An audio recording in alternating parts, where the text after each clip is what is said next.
तो आज मैं जब केचप के साथ में अपनी चॉकलेट खा रहा था तभी मेरे सिर पर मुझे अजीब सा लगा और मैंने जैसे अपने सिर से टोपी हटाई मेरे सिर पर एक नंबर आ गया। अरे मेरे सिर पर ये नंबर कैसे आ गया? और फिर मैं जब बाहर आया तो मैंने देखा सनी के सिर पर भी वैसा ही एक नंबर है। और फिर उसने एक ग्लास उठाकर रेड कलर की ड्रिंक पी तो उसके सिर से एक एक करके सारे नंबर कम हो गए और उसके शरीर में बहुत सारी पावर आ गई। और फिर उसने दीवार पर बहुत जोर का मुक्का मारा और दीवार में छेद हो गया। मुझे भी ऐसे ड्रिंक पी के सारे नंबर को कम करना होगा तो मेरे शरीर में भी ऐसी पावर आ जाएगी।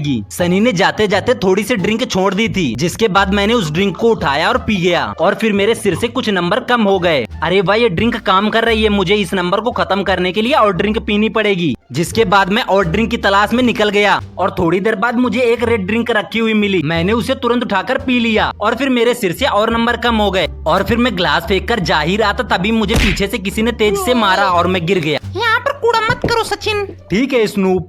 और फिर उसके बाद मैंने ग्लास को उठाया और डस्टबिन में डाल दिया और तभी डस्टबिन में मुझे एक रेड ड्रिंक और मिली तो मैंने उसे भी उठाकर पी लिया और मेरे सिर से कुछ नंबर और कम हो गए। लग रहा है मेरे अंदर पावर बढ़ चुकी है जिसे चेक करने के लिए मैंने दीवार पर जोर सा मुक्का मारा और दीवार को कुछ नहीं हुआ। लगता है मुझे पावर पाने के लिए और रेड ड्रिंक पीनी होगी ताकि मेरे पूरे नंबर कम हो जाएं। ये लो सचिन तुम मेरी रेड ड्रिंक पी लो। और फिर मैंने अपने स्नूप की रेड ड्रिंक उठाई और उसे पी लिया और मेरे सारे नंबर कम हो गए और मेरे अंदर बहुत सारी पावर आ चुकी थी। और फिर मैंने दीवार पे जोर से मुक्का मारा और दीवार टूट गई।